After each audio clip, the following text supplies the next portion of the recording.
The phone call came at 2 a.m. A jagged scream in the silence of my apartment. "She's dying, Claire," Aunt Linda sobbed, her voice trembling like a frayed wire. "Grandma's got days, maybe hours, and we need you here now." I froze, my heart a lead weight in my chest. Grandma Rose, the woman who'd raised me when my parents died, the one who'd taught me to knead dough and face the world with grit, was slipping away. I threw on a jacket, grabbed my keys, and drove through the rain-slicked streets of Portland to the hospital, my mind racing with memories of her warm, flour-dusted hands. But when I arrived, the truth hit me like a freight train. Grandma wasn't dying.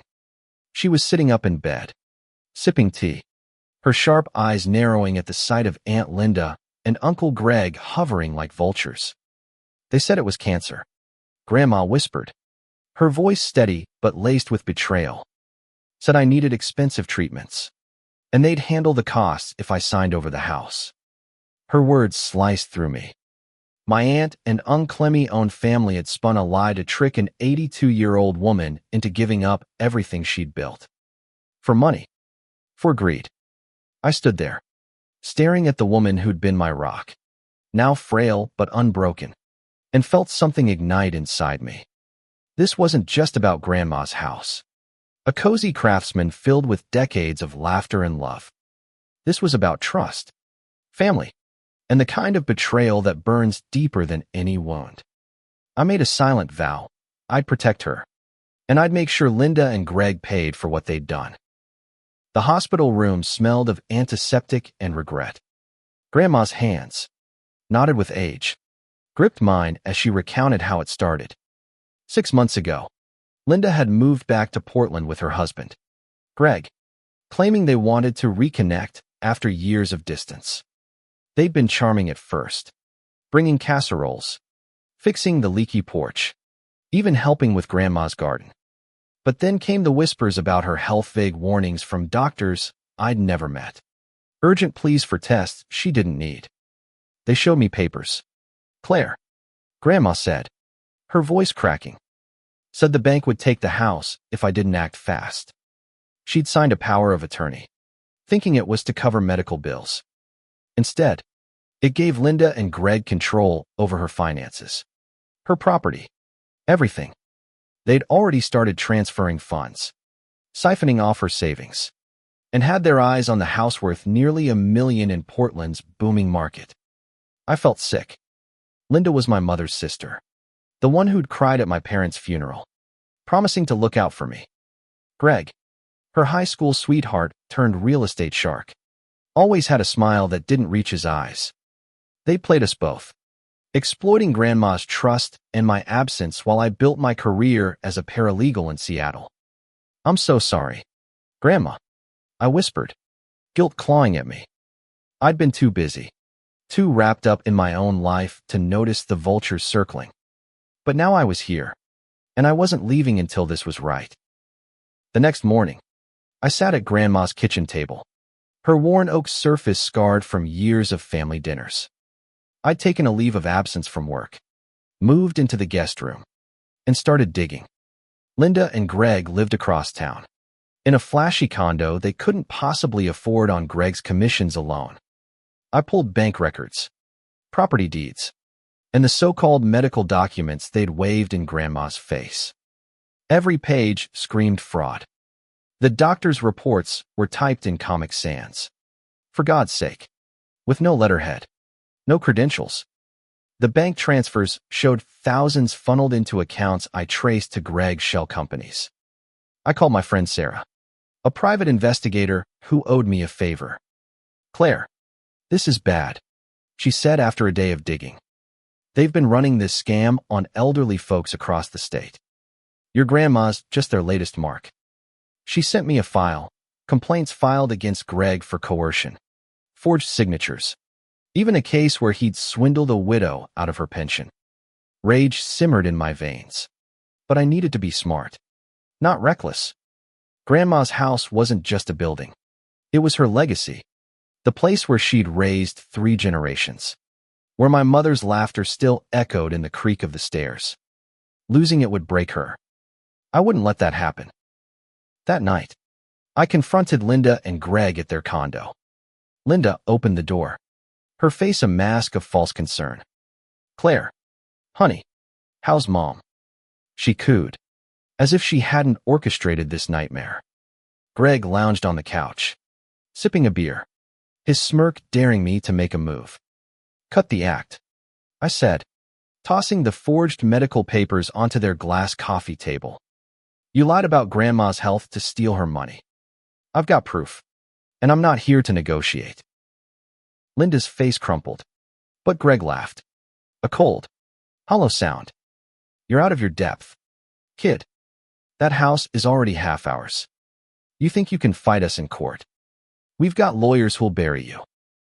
I leaned in, my voice low and steady.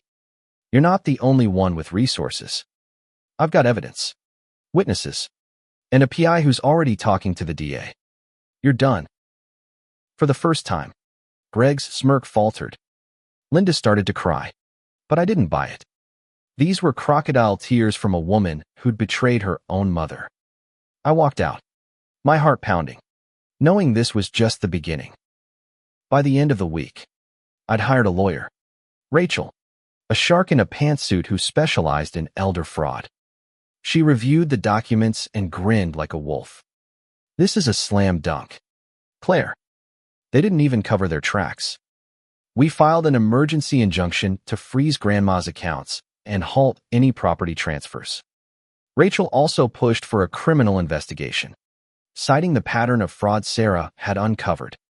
Grandma, meanwhile, was a force of nature. She insisted on being at every meeting, her sharp mind cutting through the legal jargon. "I trusted them," she said one night, her voice heavy with hurt. "But I'm not some frail old lady they can push around." Her fire fueled me. This wasn't just about money or a house site, it was about justice. About showing the world that no one could prey on the vulnerable and walk away unscathed. As I tucked Grandma into bed that night, her hand lingered on mine. "You're my fighter, Claire," she said. "Always were." I smiled, but inside, I was steeling myself for the war ahead. Linda and Greg thought they'd won. They had no idea what was coming. The courtroom was a pressure cooker, the air thick with tension as Linda and Greg sat across from us, their lawyer whispering furiously in their ears. Grandma sat beside me, her posture regal despite the oxygen tube in her nose, a reminder of the stress this ordeal had put on her heart.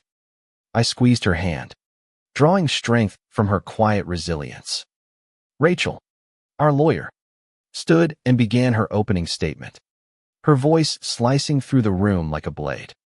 "This case is about greed, betrayal, and the exploitation of a vulnerable woman," she said, gesturing to Grandma. "Linda and Greg Thompson manipulated Rose Carter into believing she was dying, all to seize her assets. We'll prove it with irrefutable evidence." The judge, a stern woman with steel gray hair, leaned forward, her eyes locked on Rachel. I glanced at Linda, who was dabbing her eyes with a tissue, playing the victim. Greg, meanwhile, stared straight ahead, his jaw tight. They thought they could charm their way out of this, but I'd spent weeks building an airtight case. Rachel called our first witness, Dr. Patel, Grandma's real doctor, who testified that Grandma was in stable health, with no trace of the cancer Linda and Greg had fabricated. "Mrs. Carter's only recent issues are stress-related," Dr. Patel said, glaring at the defense table, "likely caused by this fraudulent scheme." Next came Sarah, my PI, who laid out the paper trail. She presented bank records showing $50,000 transferred from Grandma's savings to Greg's accounts, along with forged medical reports and emails between Linda and Greg plotting to secure the house before Claire catches on. The courtroom buzzed as Sarah displayed a text from Greg. "The old lady's too trusting. This'll be easy." Grandma flinched at those words, and I felt a surge of protective fury. I leaned over, whispering, "They're done. Grandma, we've got them." She nodded, her eyes glistening but fierce. The defense tried to spin a tale of misunderstanding, claiming Linda and Greg were helping Grandma manage her finances. Their lawyer, a slick man named Carter, painted them as devoted family members who'd made an honest mistake. But Rachel dismantled their story like a house of cards. She cross-examined Linda, who crumbled under pressure, admitting she'd never verified the doctor's credentials. Greg, cocky as ever, tried to dodge questions, but Rachel pinned him down with evidence of his prior scams. By the end of the day, the judge's expression was grim. She adjourned the hearing, scheduling a ruling for the following week. As we left the courtroom, Linda grabbed my arm, her face twisted with desperation. "Claire, please," she begged. "We're family. Don't do this." I pulled away, my voice cold. "You stopped being family when you lied to Grandma." Her tears didn't move a minute anymore. This was about more than revenge. It was about reclaiming what was rightfully Grandma's. Back at the house, I helped Grandma sort through old photos, a ritual that calmed her. We found a picture of her and Grandpa on their wedding day, her smile radiant, his arm protective around her. "He'd be proud of you," she said, her voice soft. "You're fighting for what's right." I swallowed the lump in my throat. I learned from the best. But as we laughed over memories, my phone buzzed with a text from Sarah. "Greg's trying to sell the condo. Looks like they're planning to skip town." My blood ran cold. They weren't just fighting to keep what they'd stolen, they were preparing to run. I called Rachel immediately. "We need to move fast," I said. She agreed, filing a motion to seize their assets before they could liquidate and disappear. The next day, we learned Greg had already transferred $20,000 to an offshore account. But Sarah was one step ahead, tracking the transaction and alerting the authorities. The noose was tightening. That night, I couldn't sleep. I sat on Grandma's porch, the air heavy with the scent of her roses, and thought about family. I'd grown up believing blood meant loyalty, but Linda and Greg had shattered that illusion. Yet Grandma's love, her strength, reminded me that family wasn't just about who you're born to, it's about who stands by you. I pulled out my laptop and started drafting a plan. If we won the case, Grandma's house and savings would be safe. But I wanted more. I wanted to ensure Linda and Greg could never hurt anyone again. I researched elder abuse laws, charities that protected seniors, and ways to turn Grandma's story into a warning for others. This fight was bigger than us now. As dawn broke, painting the sky in shades of gold, I felt a quiet resolve. Linda and Greg had underestimated me, but they were about to learn what happens when you cross someone who fights for love, not greed. The ruling came on a crisp Tuesday morning, the courtroom packed with reporters who'd caught wind of the scandal. Grandma sat beside me, her hands folded calmly, but I could feel her nervous energy. I was a live wire, every nerve on edge as the judge began to speak. "The evidence is overwhelming," Judge Harlan said, her voice steady. Linda and Greg Thompson engaged in a deliberate scheme to defraud Rose Carter, exploiting her trust for financial gain. This court orders the immediate return of all assets, including the property at 1427 Maple Street, to Mrs. Carter's sole control. A gasp rippled through the room. Linda's face went white, and Greg slammed his fist on the table, earning a sharp rebuke from the judge. Rachel squeezed my shoulder, her eyes gleaming with victory. But the judge wasn't done. Furthermore, she continued, "This case is referred to the district attorney for criminal charges, including fraud and elder abuse." Grandma's hand found mine, her grip fierce. We'd won. Her home, her savings, her dignity, they were hers again. But as we left the courtroom, dodging reporters' questions, I knew this was only half the battle. Linda and Greg were cornered, and cornered animals were dangerous. Back at the house, Grandma insisted on baking her famous lemon bars, a defiant act of normalcy. As the scent of citrus filled the kitchen, I told her about Greg's attempt to flee. They're not done fighting, I said, but neither are we. She nodded, her eyes sharp. I want to make sure no one else goes through this. Claire, use my story. Tell the world. Her words lit a fire in me. I contacted a local journalist, Emily, who'd been following the case. She was eager to write a feature, not just about Grandma, but about the epidemic of elder fraud. I gave her everything: documents, Sarah's findings, even Grandma's own words. That night, Emily's article went live, titled "Betrayed by Blood: One Woman's Fight Against Family Fraud." It spread like wildfire, shared across social media, picked up by national outlets. Strangers reached out, sharing their own stories of betrayal. Grandma's pain became a beacon, a call to protect the vulnerable. But Linda and Greg weren't finished. 2 days later, I got a call from Sarah. "They're suing you for defamation," she said, claiming you ruined their reputation with the article. I laughed, a bitter sound. Their reputation was already in tatters, but they were desperate to claw back some control. Rachel was unfazed. "It's a bluff," she said. "They've got no case, and they know it."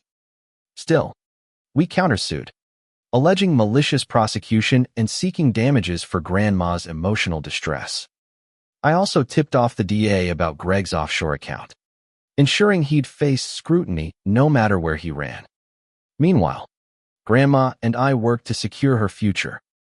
We set up a trust, naming me as trustee to protect her assets. I helped her update her will, ensuring her wishes were ironclad. She insisted on leaving a portion of her estate to a local senior center, a gesture that made my heart swell. "I want to help others like me," she said. "No one should feel alone." The community rallied around us. Neighbors brought meals, offered to mow the lawn, even organized a fundraiser to cover Grandma's legal fees. At a town hall meeting, Grandma spoke, her voice strong despite her frailty. "Family is supposed to lift you up," she said, "but when they tear you down, you find strength in those who stand with you." The crowd erupted in applause, and I saw tears in people's eyes. Grandma wasn't just my hero, she was theirs too. But as we drove home, my phone buzzed with a voicemail from Linda. "You think you've won," she hissed. "This isn't over." Her voice was venomous, but I deleted the message. She could threaten all she wanted, her power was gone. That night, I sat with Grandma on her porch, watching fireflies dance in the dusk. "I'm proud of you," she said, her voice soft but firm. "You gave me back my life." I shook my head, tears stinging my eyes. "You gave me mine first," I said. "She'd raised me, loved me, taught me to fight.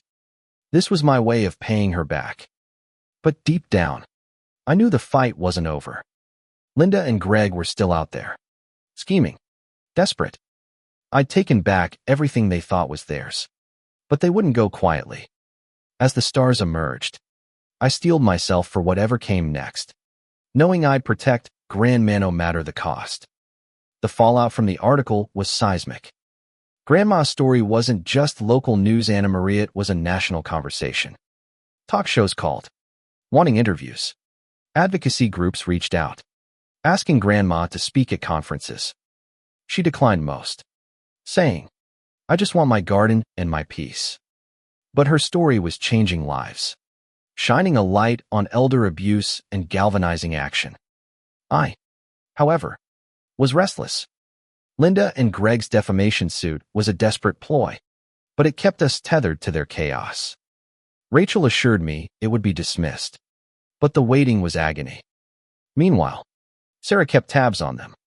"They're spiraling," she reported. "Greg's been meeting with shady investors, trying to fund their next move. Linda's been calling family, begging for sympathy." I wasn't surprised. They'd always been performers, playing the victim to dodge accountability. But I was done playing their game. I focused on Grandma, helping her reclaim her routines, tending her roses. baking for neighbors, even hosting her book club. Her strength was a quiet rebellion against the pain they'd caused. One afternoon, as we pruned her garden, a car pulled up. It was my cousin Ethan, Linda's son, whom I hadn't seen in years. He was 25, lanky, with the same nervous energy I remembered from childhood. "Claire," he said, his voice low, "I need to talk to you. Alone." I hesitated but led him to the porch. Grandma watched from the garden, her eyes wary. Ethan fidgeted, avoiding my gaze. "I didn't know what Mom and Dad were doing," he said finally. "Not at first. But I heard them talking about the money. The house. I should have said something." His confession hit like a punch. Ethan had been at family dinners, smiling while his parents plotted. "Why didn't you?" I asked, my voice sharp. He looked away, ashamed. I was scared. They're my parents. But when I saw the article, I knew I couldn't stay silent. He pulled out a USB drive. "This has recordings conversations I taped. Them laughing about fooling Grandma, planning to sell her house. I want to help." I took the drive, my heart racing. This could be the final nail in their coffin. "Why now?" I asked. "Because Grandma doesn't deserve this," he said, his voice breaking. "And I don't want to be like them." I handed the drive to Rachel, who listened to the recordings with a grin. "This is gold," she said. "They're done for." The recordings captured Linda and Greg mocking Grandma's trust, discussing how they'd split the profits from her house. Rachel filed them as evidence in the defamation suit and sent copies to the DA, strengthening the criminal case. Ethan's betrayal of his parents shifted the tide. The DA fast-tracked charges, and within days, Greg was arrested for fraud and money laundering. Linda, released on bail, went silent, her condo abandoned. Sarah tracked her to a motel on the outskirts of town, where she was hiding out, alone. I should have felt triumphant, but Ethan's involvement complicated things. He was family, caught in his parents' web, trying to make amends. I invited him to dinner with Grandma, testing the waters. She welcomed him, her forgiveness a quiet strength I couldn't match. "He's young," she told me later. "He's learning what family really means." The defamation suit was dismissed, as Rachel predicted, with the judge citing overwhelming evidence of Linda and Greg's guilt. The victory was sweet, but I was exhausted. The fight had consumed months of my life, strained my job, my relationships. Yet every time I saw Grandma smile, tending her garden or laughing with neighbors, I knew it was worth it. Still, loose ends nagged at me. Linda was out there, a ghost in the wind. I worried she'd try something desperate, a final act of spite. I installed security cameras around Grandma's house and asked Sarah to keep monitoring. "She's not stupid," Sarah warned. "She'll wait for an opening." That night, I found Grandma in her living room, staring at a photo of her and Linda as kids. "She was my baby once," she said, her voice heavy with grief. "Where did I go wrong?" I sat beside her, my heart aching. "You didn't," I said. "She chose this." But her pain reminded me why I was fighting, not just to punish, but to protect the love that still bound us, despite everything. As summer faded, I started a blog, sharing Grandma's story and others like it. It grew quickly, connecting me with advocates, lawyers, and survivors. I spoke at a local senior center, urging families to watch for red flags. Grandma joined me, her presence a quiet power. "Don't let greed steal your voice," she told the crowd, and they hung on her every word. But in the quiet moments, I braced for Linda's next move. She'd lost everything: her home, her husband, her son's loyalty. A woman with nothing to lose was dangerous. I wasn't afraid, but I was ready. The first sign of Linda's retaliation came on a rainy October morning. I woke to find Grandma's garden vandalized, her roses uprooted, petals scattered like confetti across the lawn. A note was pinned to the front door. "You'll regret this." No signature, but I knew her handwriting, the sharp loops of her L's. I called the police, who took photos and filed a report, but there was no proof tying Linda to the act. Sarah, however, wasn't convinced it was random. "She's lashing out," she said. "She's got nothing left, so she's hitting where it hurts." I tightened security, installing motion sensor lights and a new alarm system. Grandma, shaken but defiant, replanted her garden with help from neighbors. "They can't take my spirit," she said, dirt smudged on her cheeks. The vandalism was just the beginning. Over the next week, strange things happened. Anonymous calls to my office, claiming I'd committed fraud. A fake obituary for Grandma posted online, causing a flood of panic calls from friends. Each act was petty but calculated, designed to wear us down. I traced the obituary to a burner email, but Linda was careful, leaving no direct evidence. Rachel urged me to stay focused. "She's trying to distract you," she said. "The criminal trial is coming, and she knows she's out of moves." Greg's trial was set for November, with Linda as a co-defendant. Ethan's recordings had sealed their fate, but Linda was still free, a wild card in our lives. I doubled down, working with Emily, the journalist, to keep the pressure on. We published a follow-up article, detailing the vandalism and harassment, framing it as part of Linda's pattern of manipulation. The public outcry grew, with online petitions demanding justice for Grandma. It was surreal, seeing strangers rally around us, but it gave me strength. Then came the breakthrough. Sarah caught Linda on camera, sneaking around Grandma's neighborhood at night. The footage was grainy, but it showed her car near the house during the vandalism. We turned it over to the police, who issued a warrant for her arrest. When they found her, holed up in a cheap motel, she was alone, surrounded by empty wine bottles and unpaid bills. I didn't attend her arrest. I didn't need to. The image of her defeat was enough. But Ethan did, showing up at the station to confront his mother. He called me later, his voice raw. "She begged me to help her," he said I owed her. I told her she owed Grandma, owed us all. His words stayed with me. Ethan was trying to break free, to redefine what family meant. I invited him to Thanksgiving at Grandma's, a tentative olive branch.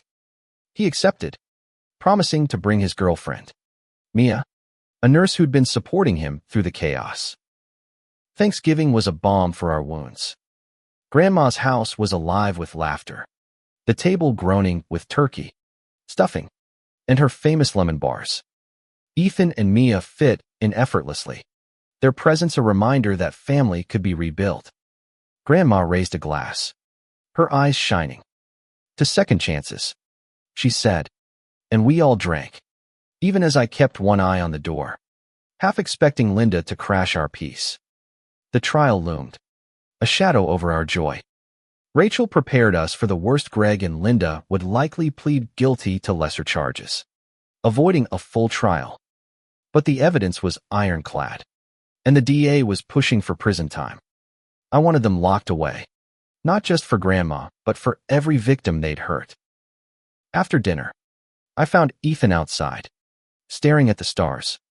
"I keep thinking about what I could have done differently," he said. "If I'd spoken up sooner, maybe none of this would have happened." I touched his shoulder. "You spoke up when it mattered. That's enough." He nodded, but I saw the weight he carried.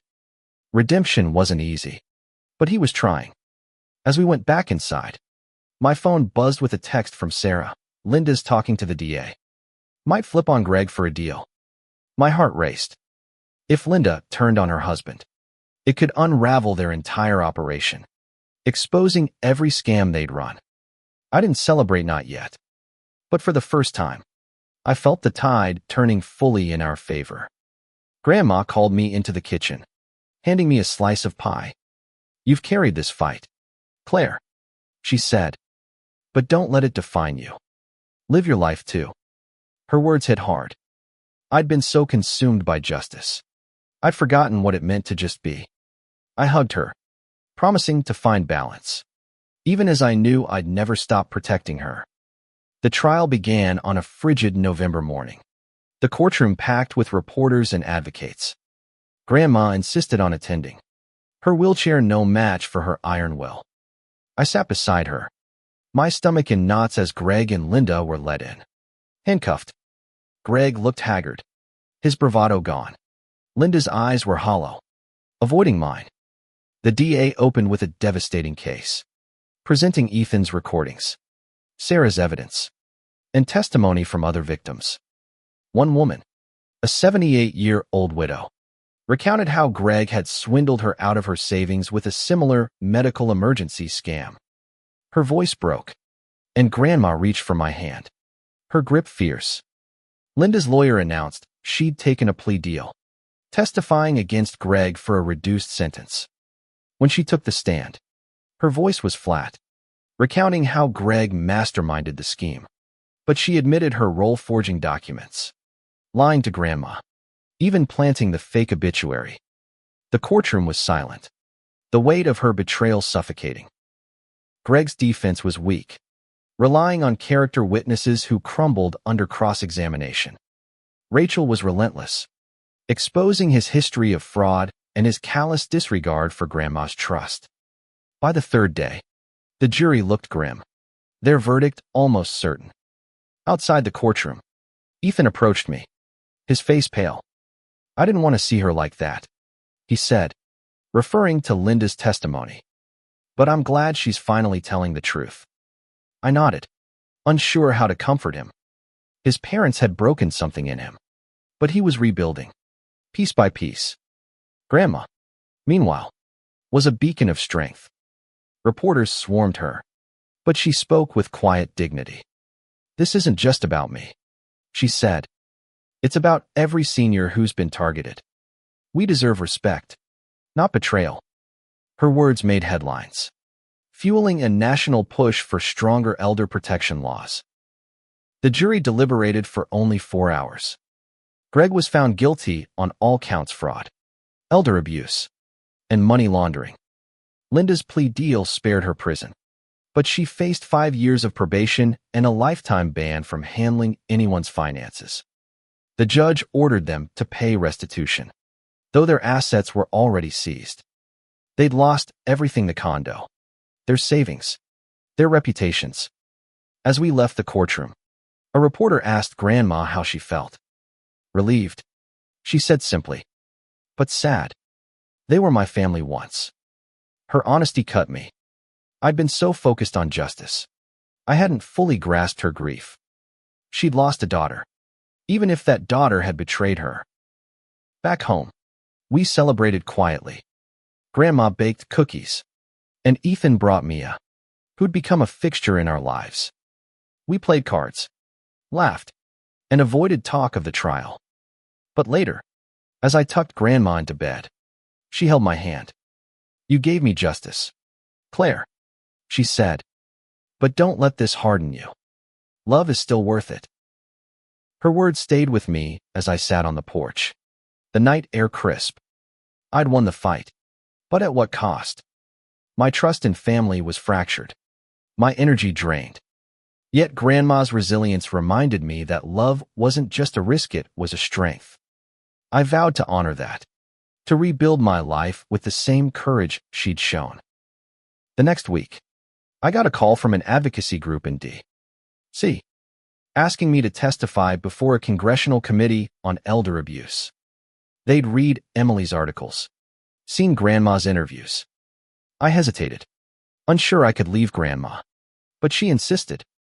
"Go," she said. "Tell them what we've learned." Ethan offered to stay with her, and I saw a spark of the family we could become. As I prepared for the trip, Sarah sent a final update. Linda had moved to a small apartment, cut off from everyone. Greg was in prison, his appeals denied. They were shadows of their former selves, their greed, their undoing. I felt no joy, only closure. They'd thought Grandma's legacy was theirs to steal, but I'd taken it back: every brick, every memory, every ounce of her dignity. Washington, D.C. was a whirlwind of suits and speeches. But standing before the congressional committee, I felt Grandma's strength in me. My grandmother, Rose Carter, was betrayed by her own daughter. I began, my voice steady. But her story isn't just ours, it's a warning. Elder fraud is a crisis, and we need laws to protect the vulnerable, not enable their predators. The room was silent, lawmakers leaning forward as I shared Grandma's ordeal. The forged documents, the stolen savings. I cited statistics $3 billion lost annually to elder fraud and urged them to fund prevention programs and tighten penalties. When I finished, applause broke out, and a senator approached, promising to push for reform. I left feeling like Grandma's pain had a purpose, a ripple effect that could save others. Back in Portland, spring brought new life. Grandma's garden bloomed, her roses a defiant burst of color. She was slower now, her heart condition worsening, but her spirit was unbreakable. Ethan and Mia visited often, helping with chores and filling the house with laughter. Ethan had started therapy, grappling with his parents' legacy, but he was finding his way. "Your family now?" Grandma told him one day, and I saw him fight back tears. My blog had grown into a platform, connecting me with survivors and advocates worldwide. I partnered with a local nonprofit to launch a senior protection initiative, offering free legal workshops and fraud alerts. Grandma was its heart, attending events when she could, her story inspiring others to speak out. "You've turned my pain into power," she told me, her eyes shining. One evening, as we sat on her porch, a letter arrived. It was from Linda, handwritten, her words shaky. "I'm sorry, Mom." It read, "I lost myself in greed. I don't expect forgiveness, but I want you to know I'm trying to change." Grandma read it silently, then set it aside. "Maybe one day," she said, her voice soft but firm. "But not today." I admired her grace. I wasn't ready to forgive. Not after the vandalism, the lies, the pain. But Grandma's heart was bigger. Her love a reminder that healing wasn't linear. She taught me that family wasn't just blood, it was the people who chose you, who fought for you. As summer approached, I took a new job with a legal aid group, focusing on elder rights. It was demanding but fulfilling, a way to carry Grandma's legacy forward. I moved back to Portland permanently, renting a place near her house. We spent evenings cooking, laughing, sharing stories of my parents, her youth, the life she'd built. Each moment was a gift, a reminder of why I'd fought. One night, Grandma called me to her room. She handed me a small box, her hands trembling. Inside was her wedding ring, simple gold worn smooth by time. "For you," she said, "for when you're ready to build your own family." Tears fell as I hugged her, overwhelmed by her love, her trust. A year after the trial, Grandma's health took a turn. She was hospitalized, her heart finally giving out. I stayed by her side, holding her hand as she drifted in and out. "You made me proud," she whispered, her voice faint. "You gave me back my life." She passed that night, surrounded by love, mine, Ethan's, Mia's. Her funeral was a celebration, filled with neighbors, friends, and strangers she'd touched through her story. We buried her beside Grandpa, her roses adorning her grave. In the weeks that followed, I found purpose in her absence. The Senior Protection Initiative grew, funded by a grant in Grandma's name. Ethan and I worked together, rebuilding what his parents had broken. Linda reached out once more, asking to meet, but I wasn't ready. Maybe one day, like Grandma said. As I stood in her garden, the roses blooming under my care, I felt her presence. She'd taught me to fight, to love, to forgive, but on my terms. Linda and Greg had thought her legacy was theirs to steal, but I'd taken it back, brick by brick, memory by memory.